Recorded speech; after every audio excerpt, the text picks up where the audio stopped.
विंध्याचल पर्वत श्रृंखला के मध्य स्थित अभिनंदनपुर राज्य का शासक था राजा आदित्य सेन। वीरता, न्यायप्रियता और गहरी समझ के लिए प्रसिद्ध राजा आदित्य सेन का एकमात्र लक्ष्य था प्रेम के कारण पीड़ित एक अजनबी राजकुमार को उसका खोया हुआ सुख वापस दिलाना। वहीं दूसरी ओर दूर किसी अन्य नगर में राजकुमारी चित्रलेखा की सुंदरता और बुद्धिमत्ता के चर्चे थे। चित्रलेखा ने प्रण किया था कि वह केवल उसी पुरुष से विवाह करेगी जो उसके कठिन प्रश्नों के उत्तर दे सकेगा और ज्योतिषी चौसर में उसे हराएगा, अन्यथा वह उसे आजीवन कैदी बना देगी। चित्रलेखा अभिमानी थी।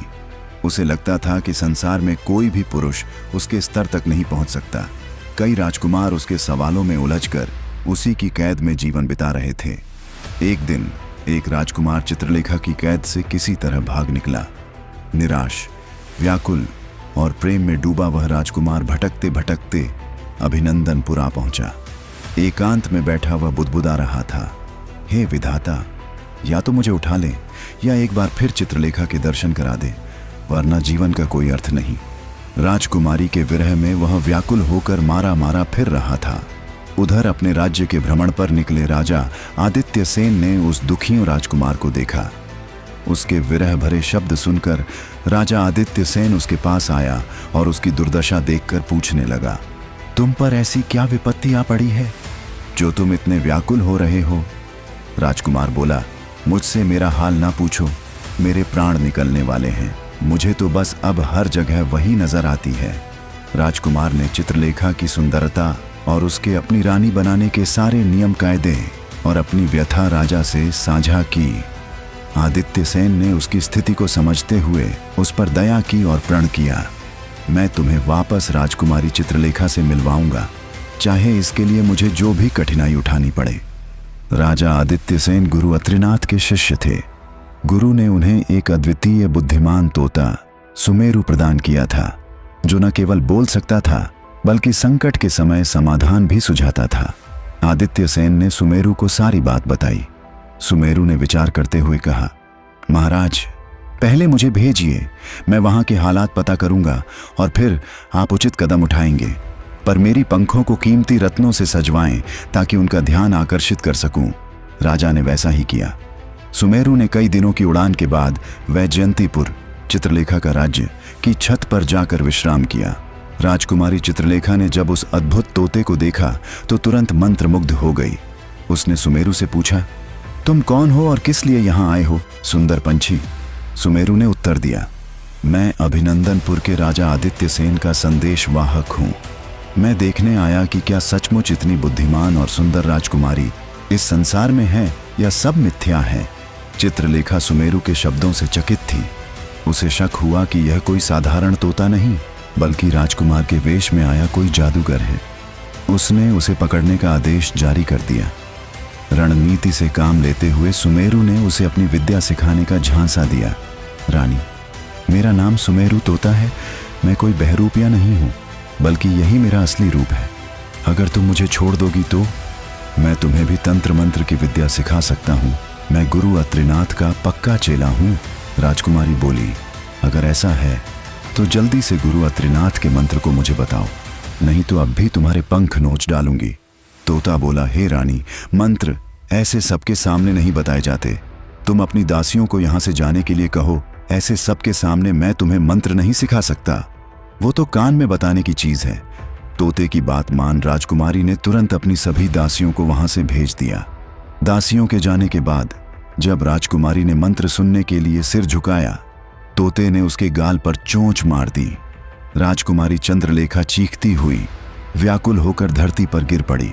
जब तक वह कुछ समझ पाती, तोता वहां से उड़कर फिर से खिड़की में जा बैठा। गुस्से में लाल पीली राजकुमारी ने अपनी दासियों को आवाज लगाई और कहा, इस दुष्ट तोते का शिकार करने के लिए जल्दी से बाज को लेकर आओ। जब तक दासियां बाज के पिंजरे को लेकर आई, तब तक तोता वहां से उड़ चुका था। कई दिनों की उड़ान के बाद वह राजा आदित्य सेन के पास आ पहुंचा और कहने लगा, हे महाराज, स्त्री रंग रूप यवन में देखने योग्य है। उस राजकुमार की बात बिल्कुल सत्य है कि कोई उसे एक बार देख ले तो वह उसके मोह को कदापि नहीं छोड़ सकता, परंतु महाराज उसका स्वभाव खोटा निकला। पहले उसने मुझे पुचकार कर अपने पास बुलाकर पकड़ लिया और फिर मुझे मारने को आतुर हुई। बस गुरु अत्रिनाथ की कृपा से बड़ी मुश्किल से किसी तरह प्राण बचाकर भागा हूँ। तोते की सारी बात सुन राजा आदित्य सेन उसको शाबाशी देता हुआ कहता है, सुमेरु, तुमने बहुत अच्छा किया। अब तुम चिंता मत करो, मैं खुद उस राजकुमारी से निपट लूंगा। अगले दिन राजा ने हथियार बांधे, तोते को हाथ में लिया और घोड़े पर सवार होकर राजकुमारी चित्रलेखा के नगर की तरफ चल पड़ा। कुछ ही दिन की यात्रा के बाद राजा आदित्य सेन मेदिनीपुर शहर पहुंच गया। वहां पहुंचकर उसने पहरेदार से राजकुमारी को खबर करने के लिए कहा। जब दासियों ने राजकुमारी को राजा आदित्य सेन के आने का समाचार दिया, चित्रलेखा ने कहा, क्या वह मेरी सब शर्तों से भली भांति परिचित हैं?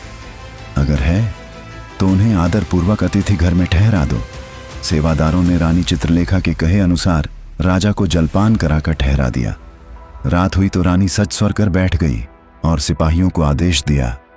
राजा आदित्य सेन को अपने सम्मुख बुलवा लिया। राजा आदित्य सेन राजकुमारी चित्रलेखा के सामने बैठ गया। राजकुमारी बोली, अगर आपने मेरे 10 सवालों के जवाब ठीक से दिए और मुझे चौसर के खेल में हरा दिया तो मैं आपकी हो जाऊंगी। अगर ऐसा नहीं कर पाए तो आपको सदा के लिए मेरा कैदी बनना पड़ेगा। राजा बोला, अपने प्रश्न शुरू करो राजकुमारी, मैं तैयार हूं। राजकुमारी बोली, ठीक है तो बताओ।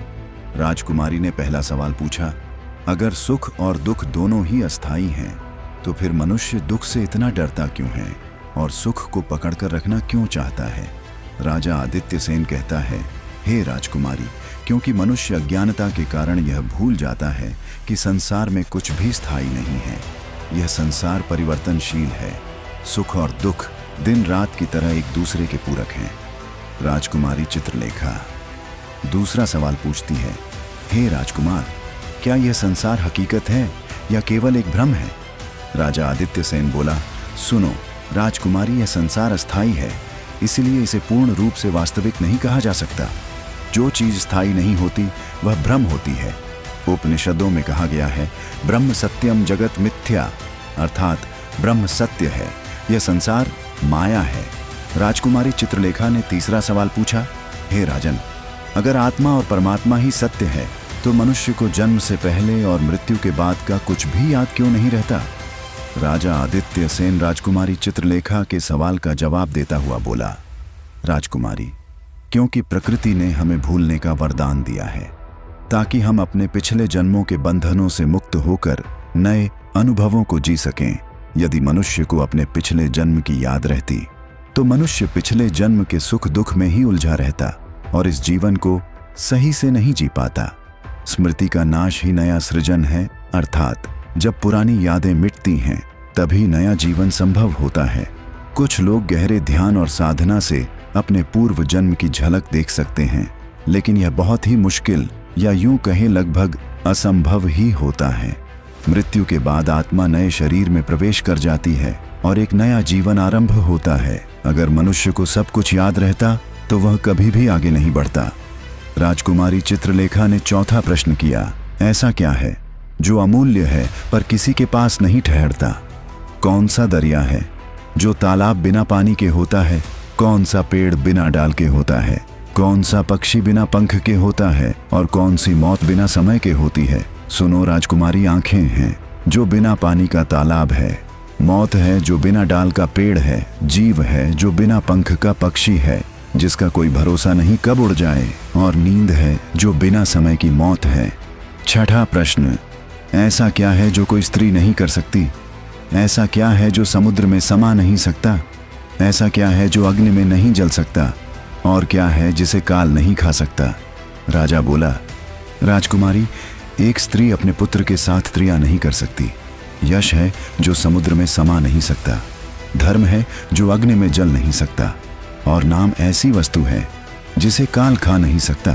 राजा की हाजिर जवाबी और सटीकता के साथ सवालों के जवाब देते देख राजकुमारी आश्चर्य के साथ साथ प्रसन्न भी थी। उसने 7वां प्रश्न किया, ऐसा क्या है जो बचपन में 30 गज का, जवानी में 4 गज का, बुढ़ापे में 60 गज का और मरने के बाद अंत नहीं? राजा बोला, सुनो राजकुमारी, किसी भी वस्तु या इंसान की परछाई ही एकमात्र ऐसी चीज है जो दिन में 30 गज की दोपहर में, 4 गज की शाम के समय, 60 गज की ओर रात में अनंत हो जाती है। राजकुमारी बोली, आप ठीक कह रहे हैं राजकुमार। अब मेरे 8वें सवाल का जवाब दो। वह क्या है जो हमेशा बदलता रहता है पर कभी नहीं बदलता? राजा आदित्य सेन बोला, राजकुमारी वह है परिवर्तन का नियम। संसार में सब कुछ बदलता रहता है, लेकिन यह सत्य कभी नहीं बदलता ही परिवर्तन ही संसार का नियम है। जो इसे समझ लेता है वह जीवन के उतार चढ़ाव में शांति पाता है।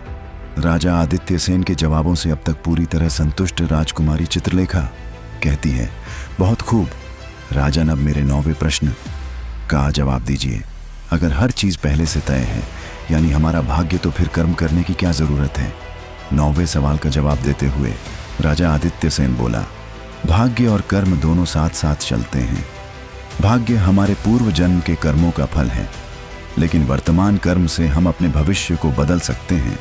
राजा की एक बार फिर से सराहना करते हुए राजकुमारी चित्रलेखा ने अपना 10वां प्रश्न किया, मनुष्य को इस संसार में सबसे बड़ा धोखा कौन देता है? राजा आदित्य सेन बोला, हे राजकुमारी, मनुष्य को संसार में सबसे बड़ा धोखा उसका अपना मन ही देता है। मन ही वह शक्ति है जो हमें सत्य और असत्य, मोह और वैराग्य, प्रेम और घृणा, सुख और दुख के बीच उलझा देती है। मनुष्य सोचता है कि बाहरी दुनिया उसे धोखा देती है, लेकिन वास्तव में बाहरी दुनिया केवल एक दर्पण मात्र है। जो कुछ मन में है वही संसार में प्रकट होता है। राजा आदित्य सेन का जवाब सुन राजकुमारी चित्रलेखा बोली, बहुत खूब राजन।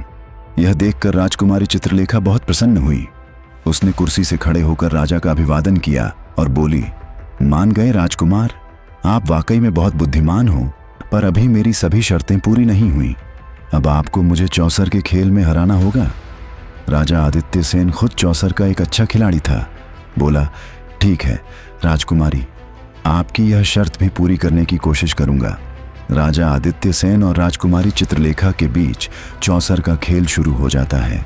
अंततः राजा ने राजकुमारी को चौसर में भी हरा दिया। यह सब देख राजकुमारी चित्रलेखा अपने पिता के पास गई और सारा हाल उन्हें कह सुनाया। राजा विश्वबंधु यह सुनकर अति प्रसन्न हुआ।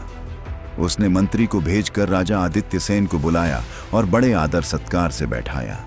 आदित्य सेन ने कहा, महाराज, मैंने आपकी बेटी के सभी प्रश्नों के उत्तर दे दिए और उसे चौसर में भी हरा दिया। अब आप अपनी बेटी को मेरे साथ भेज दीजिए। तब राजा विश्वबंधु ने कहा, मैं कोई शुभ घड़ी देखकर अपनी बेटी का विवाह करके आपके साथ भेज दूंगा। तब राजा आदित्य सेन बोला, हे महाराज, मेरा विवाह राजकुमारी चंद्रलेखा के साथ नहीं होगा। मैं विवाह के लिए नहीं आया हूं, बल्कि उस राजकुमार के प्रेम और तपस्या का सम्मान लौटाने आया हूं। यह तो किसी और की अमानत है। राजा विश्वबंधु ने विनम्रता से कहा, आपका हृदय महान है। चित्रलेखा का विवाह उस राजकुमार से ही होगा जिसे उसने अपने ही नियमों में फंसा रखा था। चित्रलेखा ने अपने कर्मों पर पश्चाताप किया और हृदय की सच्ची अपनत्व के साथ उस राजकुमार को अपनाया। राजा आदित्य सेन अपने तोते सुमेरु के साथ अभिनंदनपुर लौट गए। इस कहानी से यह शिक्षा मिलती है कि अहंकार, प्रेम और धैर्य जीवन के 3 महत्वपूर्ण अंग हैं। समय के साथ बदलती परिस्थिति को समझकर विनम्रता से स्वीकार करना ही सच्चा ज्ञान है। जिस तरह राजा आदित्य सेन ने अपना उद्देश्य पूरा किया परंतु अपना स्वार्थ नहीं साधा, उसी प्रकार जीवन में भी दूसरों के सुख के लिए अपने अभिमान को त्याग देना ही सच्ची मानवता है।